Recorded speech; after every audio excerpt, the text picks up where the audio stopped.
This is a Chucky Beat production.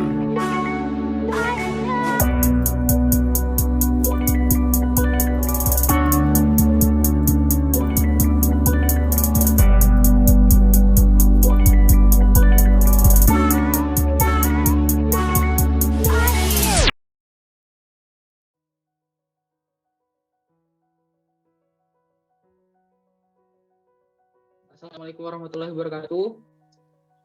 Salam sejahtera bagi kita semua. Selamat malam. Jadi kita udah kumpul semua di sini di Zoom, ingin membicarakan atau diskusi mengenai ilmu filsafat. Nah, kalau misalnya ilmu filsafat ini kan dari yang aku pelajari itu kayak lumayan ribet gitu nah. Kalau misalnya ribet, jadi akunya tuh kurang paham gitu nah. Kalau misalnya materi tentang ilmu filsafat ini kayak mana gitu. Kayak misalnya nih ada tentang filsafat itu sejarah itu kayak mana gitu, bisa dikembangkan menjadi ilmu gitu. Jadi menjadi ilmu filsafat gitu. Terus ada tentang objek-objek, terus ada kayak istilah ontologi, epistemologi, sosiologi gitu-gitu. Itu apa gitu. Nah, kalau misalnya dari aku nih, kita pasti tahu lah kalau misalnya dasarnya itu filsafat itu dari apa gitu. Atau gini, filsafat itu berasal dari kata apa gitu. Itu kan secara umumnya gitu nah. Dari yang aku pelajari itu filsafat ini berasal dari bahasa Yunani. Jadi yang disebut philo. Kalau misalnya dari bahasa Yunani ini namanya philosophia. Philo pakai H. Philo yang artinya cinta dan sophia artinya kebijaksanaan. Jadi intinya filsafat ini adalah suatu ilmu yang mana mencari suatu hakikat kebenaran atau kebijaksanaan pada masalah yang ada. Kalau misalnya dari bahasa tadi kan philo artinya cinta, sophia artinya kebijaksanaan. Jadi kalau misalnya digabung, cinta kebijaksanaan.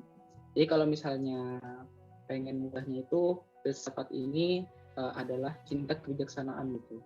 Jadi filsafat ini dipelajari karena ingin mendalami cinta maksudnya gini, kalau misalnya kita ini mempelajari ilmu filsafat gitu, kita tuh kayak biar kita tuh cinta dengan ilmu tersebut, maka ada filsafat ini gitulah kalau misalnya garis besar gitu. Lalu aku juga ada baca-baca, terus kalau misalnya dari sejarah ilmu filsafat ini itu dikembangkan oleh Pythagoras yang kurang lebih pada tahun 570 sampai 495 sebelum Masehi. Nah, kalau misalnya secara garis besarnya cuma itu nih yang aku jelasin nih. Nah, terus aku nih mau nanya-nanya sama kalian yang mungkin udah lebih belajar lebih banyak daripada aku gitu. Kayak misalnya aku mau nanya kenapa kita tuh harus belajar ilmu filsafat gitu. Emang untuk apa gitu kita belajar ilmu filsafat gitu. Nah mungkin kalau misalnya aku tanya satu-satu mungkin ada juga yang nanya kayak gini gitu kan. Jadi mungkin Radia atau yang lain gitu mungkin ada yang mau menjelaskan gitu.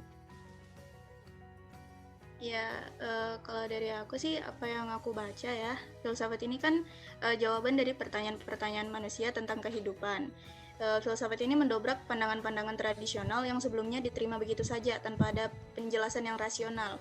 Pada hakikatnya kan memang manusia itu memiliki rasa keingintahuan yang sangat tinggi gitu. Jadi dengan rasa keingintahuan tersebut untuk mendapatkan suatu jawaban yang benar, rasional dan dapat dipertanggungjawabkan, kita tuh harus berfilsafat. Jadi dengan filsafat itu membantu kita berpikir dengan kritis, rasional, memperluas wawasan serta memahami bahwa segala sesuatu itu terjadi selalu memiliki sebab akibat. Jadi tidak terjadi begitu saja gitu. Jadi kita sebagai manusia itu tidak menerima hal-hal yang begitu saja dan menjauhkan kita dari kedangkalan berpikir. Terus dari apa yang aku baca juga, filsafat itu dapat membantu kita berpikir secara independen. Maksudnya independen, kita itu tidak hidup berdasarkan pemikiran orang lain. Kemudian membantu kita berpikir secara fleksibel. Jadi filsafat ini membantu kita memiliki fleksibilitas berpikir, memiliki kemauan untuk mencoba hal-hal yang baru. Jadi kita tidak terlalu terpaku sama hal-hal yang sudah ada sebelumnya gitu. Jadi filsafat ini bisa membantu kita mengembangkan ilmu pengetahuan juga. Jadi selain itu juga dari apa yang aku baca, filsafat itu mampu menganalisis suatu permasalahan. Jadi dengan filsafat itu mengajarkan kita untuk mempertahankan pendapat serta bisa mengembangkannya secara sehat gitu. Kalau dari aku sih itu aja. Terus aku juga penasaran gimana sih adanya filsafat gitu. Mungkin ada dari teman-teman yang tahu. Dari Angel mungkin. Oke, baiklah. Jadi yang seperti yang dikatakan Radia tadi kan, bagaimana sih munculnya filsafat itu sendiri? Ya nggak mungkin kan langsung tanpa ada alasan gitu tiba-tiba muncul sendiri. Nah, jadi memang mayoritas kita tahu pengertian filsafat itu apa, tapi mayoritas juga kita tidak tahu bagaimana sih atau kok bisa ya filsafat itu muncul. Jadi kita tahu bahwa filsafat itu ialah suatu pengetahuan mengenai suatu kebijaksanaan yang dimana terdapat prinsip-prinsip kebenaran, berpikir rasional atau logis, dan dalam penjelasannya itu harus secara mendalam dan wajib secara jelas. Jadi munculnya filsafat ini atau filsafat ilmu ini muncul pada zaman Yunani kuno, sekitar abad ke-6 sebelum Masehi. Tapi sebelumnya itu ada zaman pra-Yunani kuno di mana sebelum munculnya filsafat itu adanya mitologi atau mitos-mitos, di mana masyarakat pada zaman ini tuh berpikir berdasarkan landasan pengalaman yang empiris dan menyampaikan segala sesuatu itu dengan berdasarkan perspektif dan mitos yang sangat terbatas. Jadi sebagai contoh, pada zaman itu banyak sekali timbul pertanyaan-pertanyaan, salah satunya mengenai bagaimana sih pelangi itu bisa muncul, bisa wujud, bisa ada. Jadi pada zaman pra-Yunani kuno ini mereka berpikir begini, pelangi itu muncul karena ada dewi yang turun dari kayangannya dan ingin menyampaikan sesuatu kepada dewa-dewa. Itu pemikiran secara mitologi, secara mitos, yang dimana sangat terbatas dan tidak jelas. Lalu pada sekitar yang seperti saya katakan tadi, abad ke-6 sebelum Masehi itu kan muncul sudah zaman Yunani kuno, di mana pada zaman ini mayoritas masyarakat sudah mulai berpikir secara luas, secara terbuka, secara kritis. Jadi dalam zaman ini mereka itu diberikan kebebasan untuk menyampaikan pendapat-pendapat atau ide-ide, tetapi dengan syarat harus berdasarkan fakta dan kebenaran yang bisa dibuktikan agar masyarakat lain tuh bisa menerima.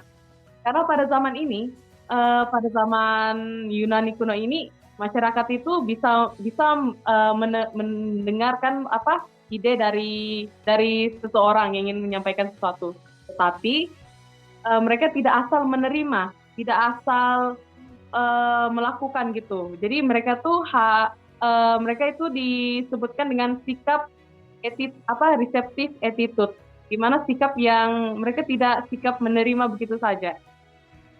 Karena ada sikap ini itu mereka senang untuk lebih mencari solusi yang lebih kritis, atau bisa disebut sebagai inquiring attitude.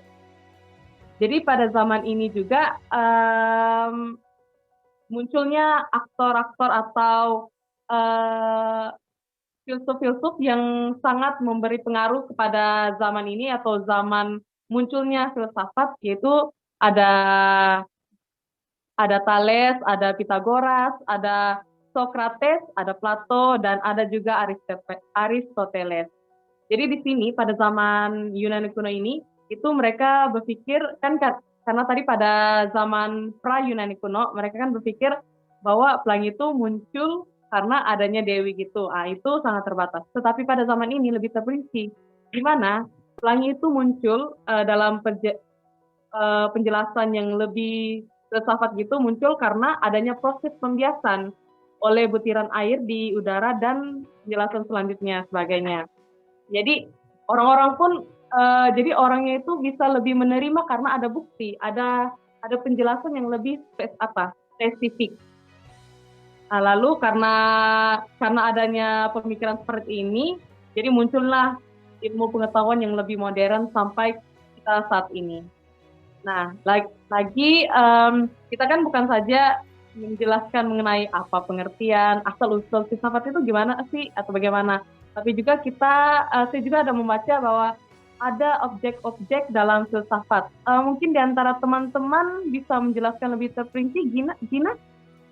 Oh iya dong, Ja. Jadi kalau di dalam filsafat itu ada objek juga. Nah, objeknya itu ada dua, yaitu objek material dan objek formal. Nah, aku bakal jelasin nih objek material dulu. Nah, objek material dan filsafat ini itu suatu kajian penelaahan atau pembentukan pengetahuan, yaitu segala sesuatu yang ada dan mungkin ada.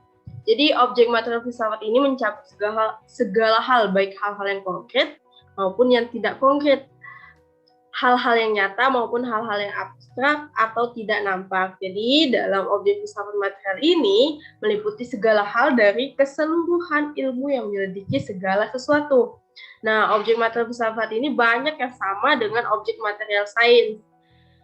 Namun bedanya satu, yaitu sains menyelidiki objek material yang empiris, sementara filsafat menyelidiki bagian objek yang memang tidak dapat diteliti oleh sains, seperti Tuhan dan hari akhir.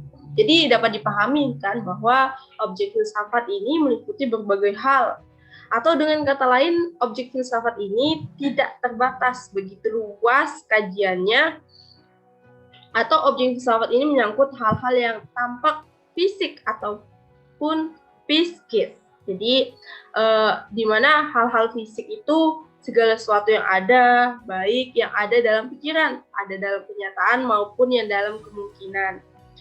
Meliputi juga alam semesta, semua keberadaan, masalah hidup, dan masalah manusia. Sedangkan hal-hal yang psikis atau non-fisik adalah masalah Tuhan, kepercayaan, norma-norma, nilai, keyakinan, dan lain-lainnya. Nah, untuk yang kedua ada objek formal tuh. Nah, objek formal itu sifat penelitian, di mana objek formal itu merupakan penelitian yang mendalam. Kata mendalam berarti ingin tahu tentang objek yang tidak empiris. Penyelidikan sains tidak mendalam karena ia hanya ingin tahu sampai batas objek itu dapat diteliti secara empiris. Nah, objek penelitian sains itu pada batasnya dapat diriset, sedangkan objek penelitian filsafat ini ada pada daerah yang tidak dapat diriset, tetapi dapat dipikirkan secara logis kok. Nah, menurut pendapat Lasio dan Yuon tahun 1985, objek formal filsafat ini merupakan sudut pandang menyeluruh yang secara umum dapat mencapai hakikat dan objek materialnya. Jadi objek filsafat ini membahas objek materialnya sampai ke hakikat atau esensi dari yang dibahasnya. Seperti itu. Nah, setahu aku juga di filsafat ini pasti ada landas-landasannya dong. Nah, landasan filsafatnya itu apa sih? Mungkin Regita bisa jelaskan tuh. Ya, betul Gin. Landasan filsafat itu ada 3. Yang pertama itu landasan ontologi. Ontologi itu berasal dari 2 kata, yaitu ontos dan logos. Yang pertama itu ontos, yang berarti ada atau berada, dan logos berarti ilmu. Ontologi juga memiliki gambaran yang benar dan menyeluruh tentang ilmu pengetahuan, yaitu dapat mengetahui ciri khas ilmu pengetahuan bila dibandingkan dengan berbagai macam kegiatan yang kita lakukan, misalnya filsafat, agama, dan seni. Kita juga diharapkan untuk menyadari bahwa ilmu pengetahuan itu merupakan kegiatan akal budi manusia tentu saja memiliki arah dan tujuan yang bersifat teleologis. Jadi, bisa disimpulkan bahwa ontologi adalah ilmu yang membahas tentang hakikat sesuatu yang ada, sehingga sesuatu tersebut bisa dipercaya. Yang kedua ada landasan epistemologi, yaitu berasal dari bahasa Yunani, yaitu epistem, yang berarti pengetahuan, dan logos yang berarti pemikiran. Jadi, epistemologi adalah cabang ilmu filsafat yang membahas tentang ilmu pengetahuan dari sesuatu yang ada di dalam pendidikan. Epistemologi juga memberikan penjelasan tentang metode-metode dan langkah-langkah yang relevan demi tercapainya tujuan kegiatan dalam ilmu pengetahuan yang dilakukan. Misalnya wawancara, observasi, eksperimen, dan lain sebagainya. Yang ketiga adalah landasan aksiologi. Aksiologi itu berasal dari kata aksios yang berarti nilai dan logos yang berarti pemikiran. Jadi aksiologi adalah ilmu pengetahuan yang membahas nilai dari filsafat, yaitu tentang nilai-nilai yang sekiranya layak diperjuangkan dalam kegiatan ilmu pengetahuan. Di samping memiliki nilai kebenaran yang bersifat teoritis, ilmu pengetahuan pada aksiologi juga memiliki nilai praktis dan pragmatis, karena mampu memberikan dasar yang cukup dapat dipertanggungjawabkan bagi kehidupan manusia. Dengan demikian, filsafat ilmu pengetahuan diharapkan mampu menunjukkan arah kegiatan ilmiah. Tidak hanya sekedar secara teoritis, menunjukkan kegiatan ilmiah, tapi lebih jauh menunjukkan ke arah kegiatan ilmiah yang bersifat pragmatis, yaitu mewujudkan kesejahteraan bagi kehidupan umat manusia. Jadi, landasan ontologi ini adalah satu kesatuan yang berkesenimbang dan tidak bisa dipisahkan. Karena ontologi itu artinya ada atau berada, epistemologi itu teori untuk memahaminya, dan aksiologi itu manfaat dari nilainya. Oke. Kalau misalnya aku bisa menarik kesimpulan gitu ya, suatu kalau misalnya kayak berita atau apa gitu. Nah itu kan kalau misalnya lagi sekarang kan di Indonesia ataupun dunia itu kan lagi kayak marak-maraknya kasus hoax gitu kan. Itu kan dari zaman bahari gitu, gak pernah hilang lah gitu. Nah kalau misalnya kita belajar filsafat secara rinci gitu, secara mendalam lah gitu, itu tuh kita bisa bersikap secara kritis gitu.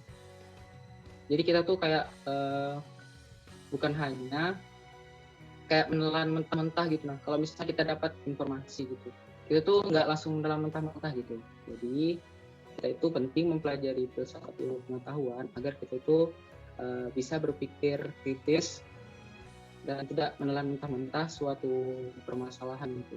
Jadi kita tuh mempelajari dalam-dalam kayak filsafat ini apa gitu-gitu, atau permasalahan misalnya kayak dapat berita ini dari mana sumbernya segala macam gitu. Jadi filsafat ini penting lah untuk kita berpikir kritis atau mengedepankan logika gitu, nggak langsung menelan mentah-mentah gitu.